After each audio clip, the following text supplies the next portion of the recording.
Kanye West woes mount as former business manager sues him for $4.5 million after rapper stopped paying fee and screamed their deal was BS. Now here's the thing, don't know if that's true or not. We'll find out. We're going to get into the story. But if he isn't paying someone, if he did originally agree to pay someone, that sucks. So Kanye West's former business manager has filed a $4.5 million lawsuit against the troubled rapper.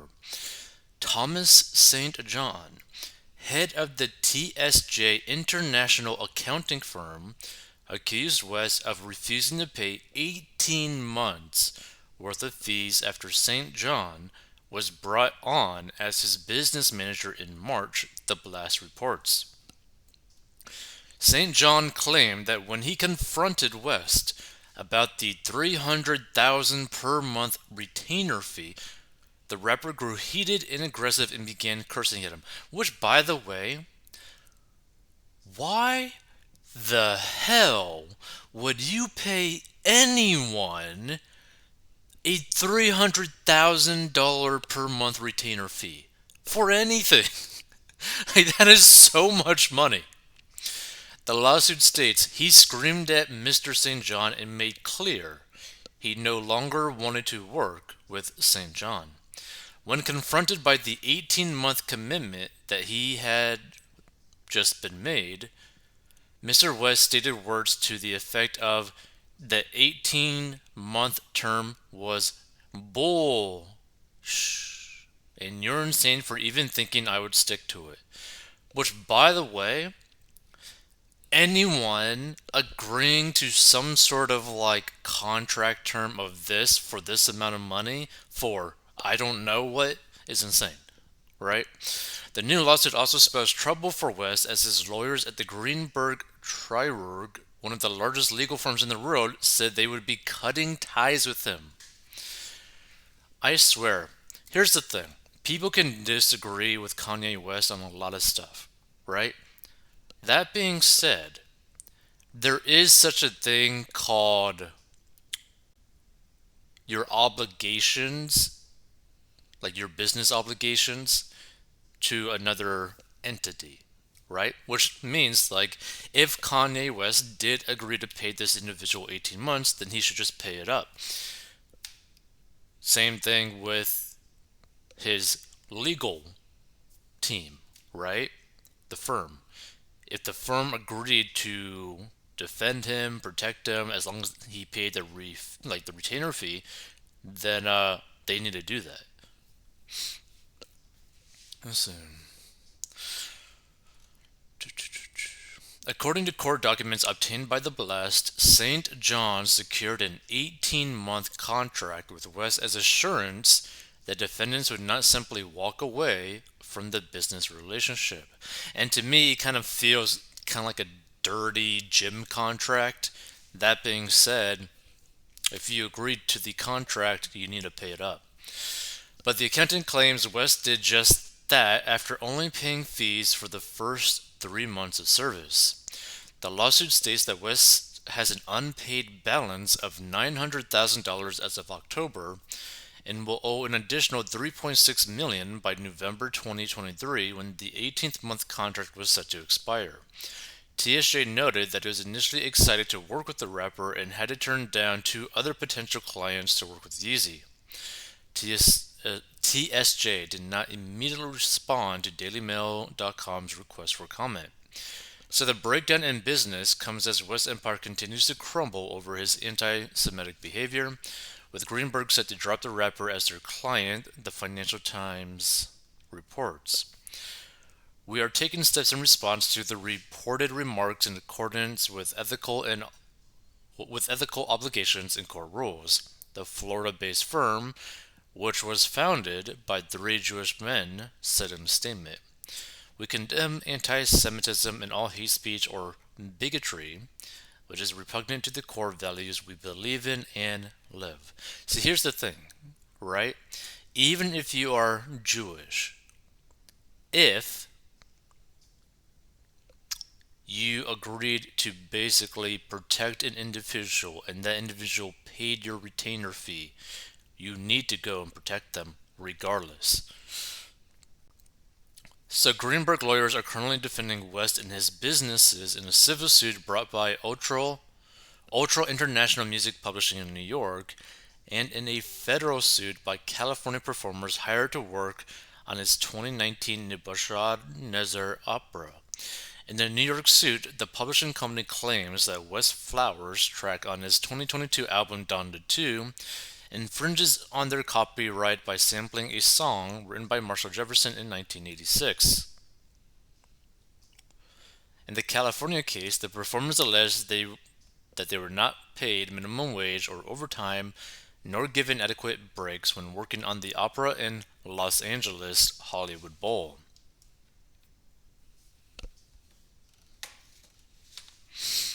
Let's see.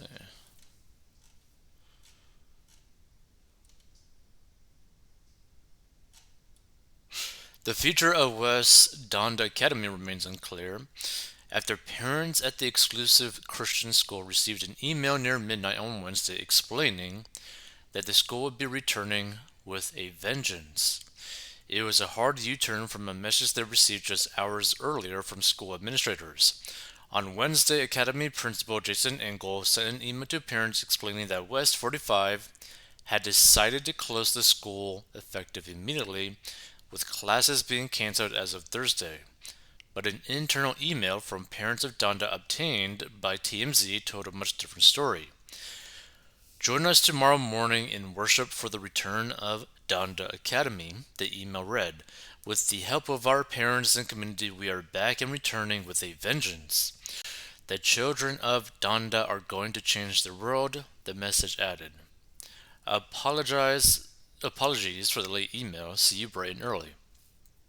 It is unclear whether the school itself is reopening in an official capacity or whether parents and staff are taking it upon themselves to continue educating their children. And teachers have reportedly quit their positions at the school as they distance themselves from the troubled rapper. Donda's academy closure and sudden reopening come just 2 months after it started up in August. The school did not respond to DailyMail.com requests for comment, and the exclusive pre-K through 12 school, named after West's mother, Donda, is located in a secret location in the Simi Valley just north of Los Angeles. It charges $15,000 per student. About half of the student body receives financial aid and scholarships, according to the Post. The school enrolls about 100 students and employs 16 teachers.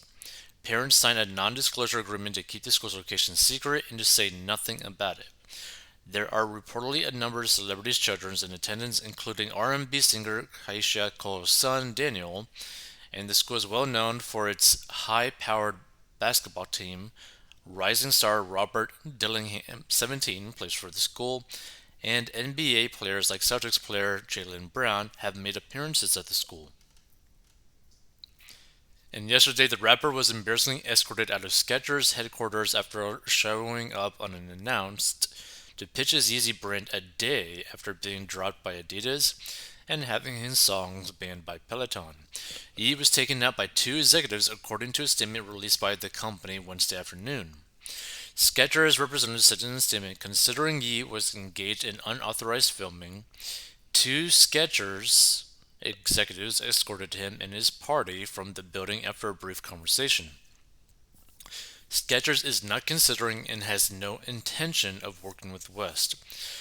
We condemn his recent divisive remarks and do not tolerate anti-Semitism or any other form of hate speech. The company would like to again stress that West showed up unannounced and uninvited to Skechers' corporate offices. West may have faced additional opposition if he had gotten a pre-approved sit-down meeting with Skechers executives, as the CEO Robert Greenberg and current president Michael Greenberg are both Jewish.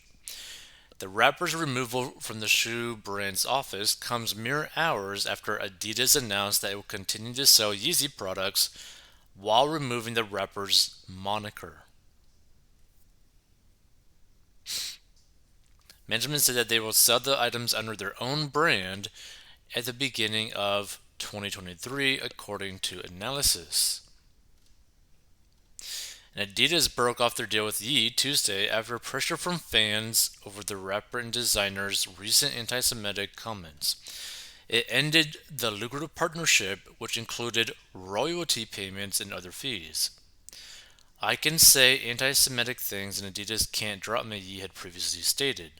Since other similar remarks across social media, including a tweet declaring, he would go DEFCON 3, footwear retailer Foot Locker said yesterday they would not be supporting any future Yeezy product drops, and we have instructed our retail operators to pull any existing product from our shelves and digital sites.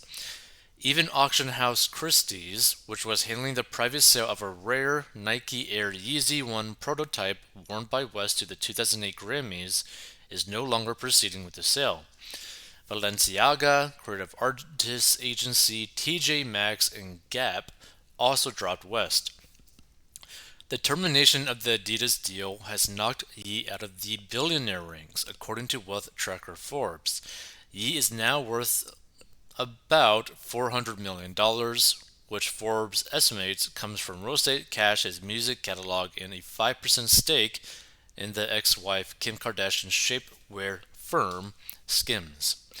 But as corporations around the world break off deals with the music streaming service Spotify said it would not remove the rapper's music unless his label requested it. Which honestly makes perfect sense because you got to think about it too. The kind of things that people say in some of their songs on Spotify are pretty insane, right? Recent anti Semitic remarks made by the rapper are just awful comments and would have warranted removal from Spotify for violating its policies if they had been on a podcast or recording, Spotify chief Daniel Ek said. However, music from the artist now known as Ye does not violate anti-hate policies, and any anti-Semitic comments he has made cannot be found on the music streaming platform. It's really just his music, and his music doesn't violate our policy, said Ek, adding, "It's up to his label if they want to take action or not." And Universal Music Def Jam label, which owns the copyright to West recordings from 2002 through 2016 and continued distributing his releases until last year, issued a statement condemning these remarks, saying there is no place for anti-Semitism in our society. But the label has not asked for the removal of these recordings, many of which are critically acclaimed works. So let's see some of the best rated stuff. $300,000 a month for accounting? That's insane. That's the retainer. See, this is the thing that gets me about this whole thing, right? For those that stumble upon this, he's paying $300,000 a month as a retainer, not necessarily for the person to actually do the job. Basically, when someone's paying a retainer, it means that you're basically on call, right? If they need something done, you're going to do it when they text you, basically, right? Let's see.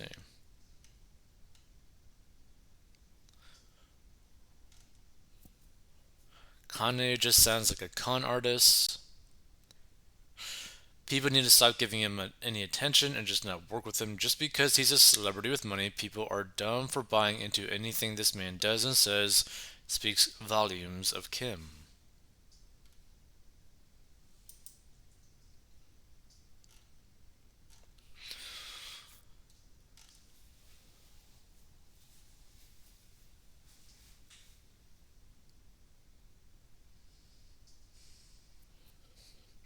This person says, I saw a video on TT and it gives off serious North Korea Kim Jong-un vibes.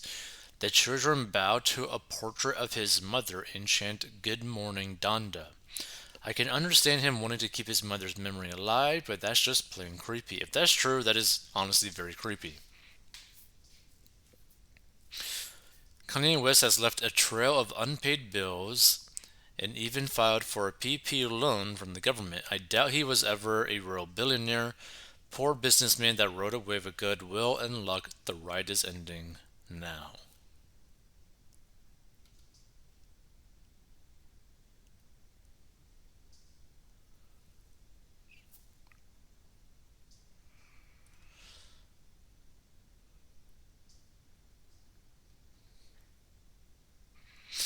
billionaire who apparently didn't like paying his bills.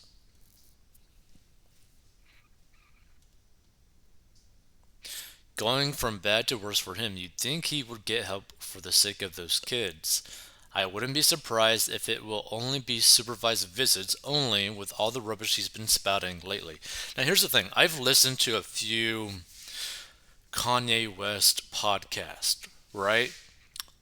And what's interesting is the wording that he uses can be viewed in a couple of different ways. But one thing that really kind of creeped me out was how he talked about basically soon to be his ex-wife and basically his kids. And the reason why I say it's kind of creep me out is because he kind of talks about them in a way where it's like a genetic superiority kind of thing. It's like a really weird thought process or viewpoint that like you know I am so and so, you are so and so, we are both elite in a way due to our characteristics, so we should breed together so that our kids can basically have a mixture of both of our elite characteristics. It's like the way that that's not exactly how he said this stuff, but the way he talked about it was like you're basically trying to create some odd superhuman super elite individual or individuals, right? And you really only went after Kim Kardashian because you viewed her as like a genetic superior person, basically. It's like it got kind of weird, right? I mean, people should go and check out some of the podcast interviews that he's done, but you get a really weird vibe when he talks about his family, to put it frankly. By the way, if you want to learn how to get a debt and master your money, go down below. And stay tuned for more news commentary.